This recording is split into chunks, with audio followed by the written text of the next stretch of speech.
Hello, Katden lovers and Katden followers!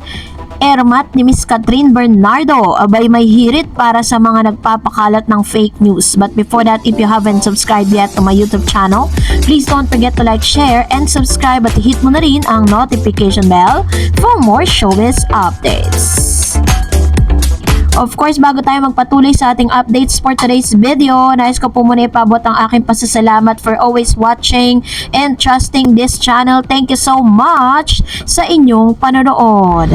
Linaw naman ang dalawang post ko yesterday, no? Sabi ko, ang chismis ay nagkabalikan daw ang Katniel. Pero hindi pa to confirm, di ba? Sabi ko. And sa dulo pa nga, nagtanong ako, how true? So parang nangingi pa ako ng more sources to verify or para pabulaanan ang chismis na ito. So din pa lang, hindi ko sinasabi na nagkabalikan sila. Di ba? Kung ang interpretasyon nyo ay sinabi ko na nagkabalikan na sila, then kayo ang nagpapakalat ng fake news, not me. Lilaw-lilaw eh. Word per word basahin yung mga post ko. Then doon naman sa pangalawa, with my follow in Jeju, South Korea, anong sabi ko? Confirmed, 99.9% na nagkaayos na sila. Nagka-reconcile na sila. Naku, dami nakakita.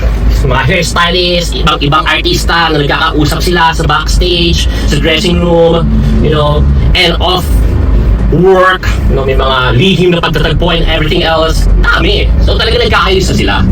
That's compared. So, wag niyong matawag-tawag ng fake news yung sinasabi ko. Baka bigla akong mag-upload ng video dito. Baka hindi mo kaya ni mother. And sinabi ko rin after that na kukumpirmahin muna natin kung mag-jowa na ba sila ulit. So, dun pa lang, hindi ko sinasabi na nagkabalikan ang Katniel, di ba? So, if your interpretation is like that, then kayo ang may problema. Not me. That's not on me. Kayong fake news ngayon. And Gumawas ang ingay sa social media ang bagong post ni Mr. Sian Gasa tungkol sa status ni Catherine Bernardo at Daniel Padilla. Ayon pa kay Gasa, nagkaayos na daw di umano ang dalawa na naghiwalay pa noong 2023. Catherine Bernardo and Daniel Padilla nagkaayos na. Ito po according to Mr. Sian Gasa. Sabi pa niya, inaalam pa niya kung nagkabalikan na nga ba ang Katniel. No? So, sabi niya pa sa kanyang post, atin-atin lang muna at wag lang makakalabas hanggat hindi pa kinukumpirma natin kung sila ba ay magjowa na ulit. Salamat, please respect their privacy. So ganito po yung kanyang inilabas na statement na talaga namang umingay sa social media kahapon. So dahil po dito, hindi po nakapagpigil itong si Mama Min na magsalita patungkol sa issue. Let's watch this. Kumusta yung mga si Catherine? I know they're very well. Huwag kayong masyado naniniwala sa mga fake news. Basta, tanguin na lang si Tita doon. Sa dami na nagtatanong, ang sagot ko na nga. Nasa popular now ng Facebook si Tita Long Gumatay, ang solid at super loyal at super tagal na ring fan ni Catherine Bernardo na super close na nga kina Tita Long sa pamilya ni Catherine, lalo na kay Mami Min Bernardo. At sa kanyang latest post sa social media, makikita nga na kasama niya si Mami Min Bernardo, At dito po, nagsalita po si Mama Min. Mami, kamustahin niyo naman ang mga fans si Catherine. Sabi ni Tita Long kay Mami Min, I know they are very well. Huwag kayo masyadong naniniwala sa mga fake news. Basta, tanungin niyo lang si Tita Long. Nakangiting sagot ni Mami Min at maririnig mo ang malalakas na tawanan sa paligid. Sa dami na nagtatanong, ang sagot ko nga lang, bitin na saad naman ni Tita Long. Ano-ano nga ba ang chika kay Catherine? Una, tumigil na raw si Alden Richards sa panliligaw sa kanya. Pangalawa, nakipagbalikan na raw si Catherine kay Daniel Padilla. Pangatlo, tuloy pa rin ang panliligaw ng isang politiko kay Catherine. Well, humamig ng reaksyon ang simpleng chika na yon ni Mami Min tungkol sa Catherine.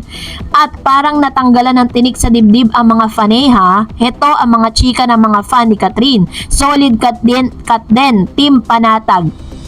Kay Tita Min lang tayo maniwala. Yes na yes, magsaya na tayo Katden fans.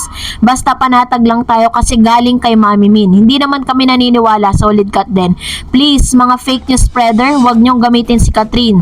So ganito po katindi yung mga usap-usapan ngayon sa social media. At totoo nga talaga na popular now, ito pong si Mama Min matapos siya maglabas ng kanyang statement patungkol sa mga isyong ito. At pagkatapos nga lumabas yan, yung clip na napanood niyo po kanina, yun po yung paliwanag nitong si Sian Gasa. So panoorin ulit back to natin. Katniel. Linaw-linaw naman ang dalawang post ko yesterday, Sabi ko, ang chismis ay nagkabalikan daw ang Katniel. Pero hindi pa to confirm, di ba? Sabi ko. And sa dulo pa nga, nagtanong ko, how true? So parang nangingi pa ako ng more sources to verify or para pabulaanan na ang chismis na ide. So din pa lang, hindi ko sinasabi na nagkabalikan sila. Di ba? Kung ang interpretasyon nyo ay sinabi ko na nagkabalikan na sila, then kayo ang nagpapakalat ng fake news, not me. Sa statement na pinakawala ni Mr. Sian Gasa, nangangahulugan lang na talagang dumidepensa siya at hindi po siya sigurado sa fake news or news na kanyang inilabas kahapon no, na nagkabalikan na nga si Catherine at si Mr. Daniel Padilla. Sinabi niya dito na siya po ay talagang nagngangalap pa ng impormasyon patungkol dito. Inad niya rin po sa kanyang statement na sinasabi niya na isa sa mga pinagbabasihan niya na nakikita raw di umano si Miss Catherine Bernardo and Alden Richards or si Mr. Daniel Padilla na nagkikita po sa studio, sa mga dressing room at sa kung ano-ano pa. So sinasabi niya dito na ang glam team daw ang nagsasabi, ang source na nagsasabing ganon. So siguro po let's give them the benefit of the doubt. Sabihin na natin nagkikita silang dalawa. Pero para sa akin, much better na habang nagkikita sila ay meron pong mga taong nasa paligid nila kaysa naman nagkikita sila ng palihim. Kasi kapag pinahayaan ni Catherine na makita sila ng mga tao na nagkikita sila, which means wala pong meaning yon, which means elantad po sa lahat na magkaibigan po sila at nag-uusap sila. Pero yung magkikita sila ng privately, nang hindi nila pinapaalam sa publiko, doon na po tayo mangamba. Kasi pag nangyari yun, ibig sabihin pinapasok na ni Miss Catherine Bernardo sa buhay niya si Mr. Daniel Padilla. Well, in fact, hanggang sa ngayon, sinasabi pa rin itong si Mr. Sian Gasa na wala naman daw po siyang konkreto pang source na makapagsasabi na totoo nga yung nasagap niyang balita patungkol sa pakikipagbalikan di umano ni Miss Catherine Bernardo with Mr. Daniel Padilla. So, ang alam lang natin ngayon, kaya ginagawa at pinaiingay ang pangalan ng bawat isa sa kanila dahil may kanya-kanya silang mga proyektong paparating. Si Mr. Alden Richards may project with Julia. Si Miss Catherine siniswitch kay Mr. Donnie Pangilinan. Si Daniel Padilla, meron po siyang teleserye at may mga projects, upcoming projects po siya na niluluto ng ABS-CBN. So, kayo na po ang humusga, no? At least dito po pinaliwanag na ni Mama Min na wag basta-basta maniniwala sa mga fake news. So, dahil dyan, nagsa-celebrate na naman ang mga Katden, tuloy ang ligaya. And for that, narito po ang ilan sa mga komento at reaction po ninyo patungkol naman sa ating latest updates. Unahin po natin ang komento mula kay Miss Flower Sun. Sabi niya, Alden, ayaw umamin, hindi tulad ng Kim Pao, Don Bell, Jericho, or Janine. Umamin sila. Bakit si Alden ayaw? So, ibig sabihin, ikinakahiya niya si Kat. Kung ako kay Kat, hanap siya ng ibang lalaki yung ipaglalaban siya sa buong mundo dahil nga sikat ni Kat. Dapat proud si Alden. Naawa ko kay Kat, nasaktan talaga ako dahil ang bait ni Kat. Ayan. So, sa loobin ni Ma'am Shito, walang basagan ng trip. Sabi ni Miss Rasonyan, Rina Marie Olga, even if they are in love with each other, if it is not God's will, everything is over like a marriage that ends with a divorce. But then understand that there's perhaps a barrier that cannot be crossed. Just my opinion, and do not influence what they have decided. So, sinasabi niya dito na bahala na, no? Bahala na po ang Diyos ang bahala sa kanilang dalawa. Parang pinapaubaya niya na talaga sa tadhana. Sabi ni Ada Sagay, si Dominic Roque ay good friend si Catherine, katropa niya si Dominic Roque, Joshua Garcia, Khalil Ramos, Ria Ataide, Su Ramirez, Alora Zasam, at si Nakakay Bautista. Totoo po yun.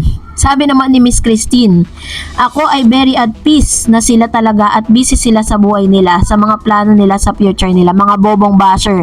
Kahit saan pa ninyo makita ngayon si Alden sa mga party, invitation, sa mga projects niya, makikita nyo ang paglayo niya sa mga babae at pag-close niya ng kamay sa harap niya. Halatang nag-iingat si Alden at lumalayo sa babae kahit nandun. So bakit siya ganun? Dahil may girlfriend siya to keep at mga plano pala sila ni Kat. May observe kasi kayo, mga Kat din. Wala kasing masabi sila, OG at crisis sa kanila, kaya kalma lang tayo. Ano kaya masasabi nila ngayon sa statement ni Mama Min na wag daw maniwala sa fake news? Yun ha, closest dun po sa puso ni Miss Catherine Bernardo na ang nagsalita. So, at least malinaw po yan. Naging si Tita Long, di ba? Si Tita Long na isa sa mga super and loyal fan ni Catherine, talagang natatawa lang sa mga naglalabasang news ngayon. So, talagang pinapanatag ni Miss na Mama Min yung mga team cut din po, no, na talagang medyo nawiwindang sa mga inilabas ni Sian Gasa. Pag si Sian pa naman naglabas, paniwalang paniwala yung mga tao. Samantalang kung tutuusin, mas reliable pa nga si OG Diaz doon eh. Diba? Mas paniniwalaan ko pa si OG kaysa kay Sian Gasa na isang scammer, Mio. Kaya naman team panatag lang po ang lahat. Ayan, so kampante lang po tayo. Lahat po is at peace pa din. Maging si Alden Richards, talagang at peace pa rin siya as of this moment. Sabi ni Miss Maria Gina Alipio, parang handog ni Alden ang mga song na 98 Degrees kay Katrina. Thank God I found you. Dilulo ata ako. Hehe. Ayan. So, ano po yan? Bali, isa yan sa mga bagong proyekto ni Mr. Alden Richards sa kanyang Myriad, whatever, na kanyang kumpanya. Magpuproduce po siya. Sabi ni Miss Maria Hernandez, maraming manggagamit pero panatag. Ganyan talaga sa showbiz. Dapat suportahan na lang si Catherine sa solo artist kahit walang collab team. Miss Catherine, maraming nagmamahal kay Catherine as solo artist. Pwede ba? Di naman makikita ng jackpot si Alden without Catherine. Haller, si Alden hindi kikita yan pag ibang love team. Si Catherine kayang magsolo. Since childhood, supported si Catherine. Si Alden, kumita lang ng sobrang movie dahil kay Catherine. Pag solohin nyo din si Alden, let's see kung kikita o i-partner nyo sa iba. Actually po, may katotohanan naman siya kasi maraming beses na rin gumawa si Mr. Alden Richards ng mga movie, pero yun nga, hindi naman din ganun katindi yung, siguro po meron siya si Miss Julia Montes, no, nung nagkaroon sila ng movie, kumita talaga ng malaki yun, millions din po ang kinita nun. I think it's 500 million, ganun. Pero hindi talaga nila ma-break yung record po ni Miss Catherine at ni Alden Richards. Kasi nga naman, very timely kasi yung kanilang, yung storyline, diba? Ang ganda po ng material nila. Tapos, at the same time, magagaling na mga artista, magaling na director, diba? And sabi ni Miss Amelia Woodard, to be honest, Kat Don looks good, bagay na bagay sila together. I hate to say this, but Kat Don has no chance. Kat Don, stay strong and just support them to forget about the nasty rumors. It will just stress you out. For me, Kat Don is still number 1. O, diba? Ganito po katindi at ganito ka, kumbaga parang whatever na marinig mo sa showbiz, mas paniniwalaan mo pa rin talaga kung ano yung mga nakikita mo, diba? Mababalitaan mo. And sabi ni Mami Liz, hindi lang naman sa atin nangyayari ang itatago ang relasyon if the artists are both in a different network. Even sa Korea, ganun ginagawa ng mga artists doon na itago ang relasyon nila. Kaya sana wag natin silang husgan. O, diba? Hindi lang sa Philippine showbiz industry nagaganap yan. Sabi ni Miss Herminia Mangilan, wag tayong magselos, wala tayong karapatan. Trabaho nila yan, kaya panatag lang tayo. Cut din pa rin, Ma'am Dars. O, diba? Ganyan ka grabe ang supporters ng Kat Don. And saludo po ako sa mga Kat Don hanggang sa ngayon na nanatiling number 1 at talagang hindi po tumitigil sa pagsuporta kay Catherine at Alden Richards. So, another comments coming from Miss Gemma Romano. Hi, good day, Ma'am Dareds. Basta kahit anong gawin nilang masamang salita para sa Kat Don, patuloy pa rin ako sa kanilang dalawa, Kat Don. And sabi ni Miss Herminia, ako Miss Stars, kahit anong mangyari, umulan man o bagyo, Kat Don pa rin ako. Wala akong pakialam sa mga chismis. Sana tayong lahat sundin natin, Kat Don. Walang pakialam sa chismis, trabaho lang nila yan. Walang selosan dyan. Diba? So, ganito naman yung kanyang komento with regards to this. Umulan man o bumagyo, ha? Talagang, kumbaga, kahit ano pang weather niyan, kahit ano pang mangyari, talagang still number 1 pa rin sa puso niya si Catherine at si Alden Richards. And Miss Aliyah, wow, Miss Tared, sana matuloy ang concert na yan. Ang galing, pag nagkataon, sana lang mapanood ako at sana medyo mababa at kaya kong bumili ng ticket nila. Pag nagkataon, talaga mabait lang maunawain ng Kat Don. Basta sa'yo lang ako naniniwala, Miss Tared, hindi natin pwedeng panghimasukan ng damdamin ng Kat Don. Love you both, Kat Don forever. Maniwala tayo sa what you see is what you get, diba? Love you, Kat Don. Thank you, Ma'am Aliyah Neresina, sa inyo pong komento. And para for you to know kung magkano po yung tickets na dinidistribute or binebenta, pwede nyo pong i-check yan online. Hanapin nyo lang po yung official website ng 98 Degrees, tapos i-type nyo rin yung Myriad Company ni Mr. Alden Richards. May kita nyo po doon yung ticket selling nila. And Miss Ada Sagay, talaga hindi pumapatol sina Alden at Catherine sa mga issues sa kanila. Alam nilang dalawa ang tunay na relasyon nila. Actually, matagal na yan si Miss Catherine, di ba? Pagkatapos nga ng breakup sila ni Daniel, never na pong nagsalita yan patungkol dun sa issue na yun At never po nag-ingay yan. Wala siya ni isang binanggit na kapangitan ni Mr. Daniel Padilla. Yun ang maganda sa kanya. So, that's it for today. For more videos and updates, please don't forget to like and subscribe, and please don't forget to follow my Facebook page, Dar Eds TV. God bless everyone!